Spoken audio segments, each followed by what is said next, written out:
We are live and we are direct and we're talking about Cardano and the explosion today, which, by the way, I want you to check something out. Cardano is number 3, and we're going to talk about why Peter Brandt's 90% crash that he was talking about did not work, or did not happen, really, or not yet. I mean, tell me what y'all think. Anyways, we're about to click on Cardano right here, but I'm going to tell y'all the reasons why Cardano has exploded this weekend, and of course today being Sunday the 22nd. So before anything, like, subscribe, watch the other crypto videos. If you own a business, watch the business videos. A lot of people don't know I was a business guy before even talking about cryptocurrency. So, like, subscribe, drop a comment, by the way, if you hold Cardano, maybe how much you hold, if you're going to the moon with it. Let's click on Cardano and let's look at the numbers today. It is 10 p.m. Central Standard Time.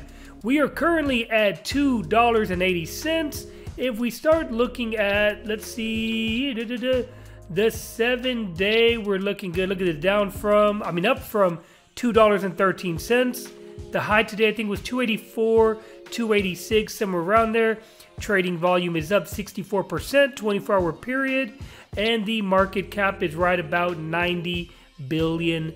Okay, so now you might want to ask yourself, well, why is it blowing up? Like, all of a sudden, why? I thought everything was crashing, and, you know, depending on what you pay attention to, because a lot of people only pay attention to certain coins and certain, you know, entities that are doing something. Well, if you didn't know, Cardano, number 1, the Alonzo upgrade is coming in mid-September, I believe they said.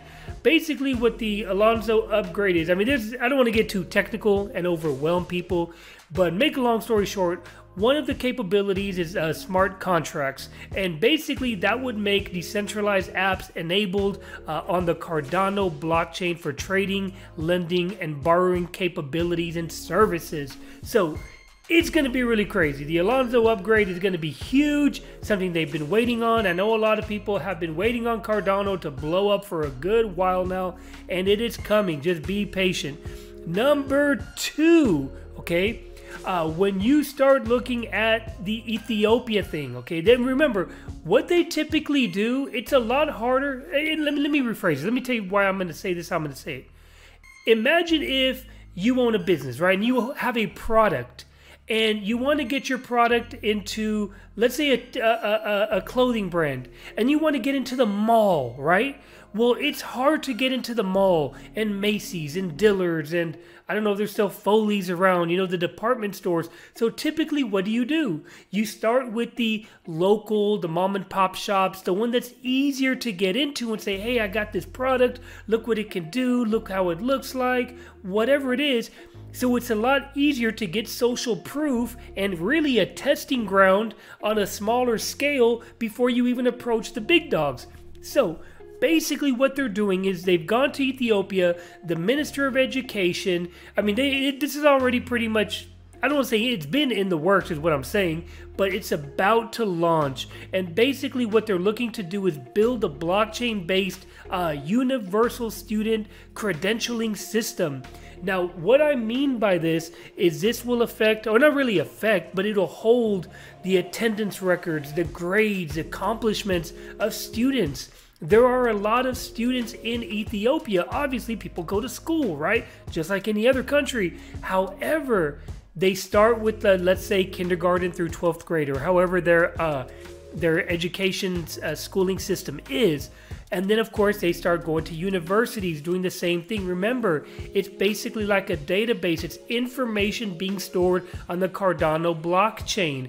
Do you understand what I'm saying now? So once they can prove it on a smaller scale, in a smaller country, then they can say, okay, now let's do a full ID system for everybody in the country. And then once you have one small country, you can say, see, look how it worked in Ethiopia. Now let's bring it to the United Kingdom or Ghana or Senegal or maybe the United States. Who knows? Anyways, do you get what I'm saying? So these are just a few things. And of course, with Peter Brandt and his crash prediction not happening, a lot of people are like, whoa, whoa, whoa, whoa. He's like an OG. investor and finance guy talking about this, and it didn't happen. Cardano surpassed what he was talking about. So people are starting to pay more attention to Cardano. By the way, it moved up to, let's go back to homepage, CoinMarketCap. Number 3, look at this. 7 days, up 30%. Bitcoin was only up 4. Ethereum is actually down. Tether, kind of stable. I'm not even going to go into the others because we're talking about Cardano here, but I'm not a financial advisor. I'm not someone that's going to tell you what to do with your money. But if you are looking, like me, for a long-term play, long-term hold, I would definitely say Cardano. I personally think Cardano will hit $5 by the end of the year. Might even hit it by the end of September, to be honest with you. I mean, we don't really know the truth, but I wouldn't doubt it. And I mean, just look at this. From 8 cents, 10 cents, August 27, 2018. I mean, look at this. The trajectory is beautiful. I highly doubt it's going to crash. There was a small crash here, 120, but that was, of course, 3 years ago. But everything since then, we look at the 1 year, everything's been going up. The few dips, May was kind of interesting, June, July. Remember that? Everything was like 75, 80% off. I personally got into Cardano personally at around the $1 mark. So I've already, made my money and some, obviously. And we're just going to keep holding. But yes, definitely like, subscribe, watch more videos. But I wanted to let y'all know this about Cardano and how you cannot neglect it anymore if you have been.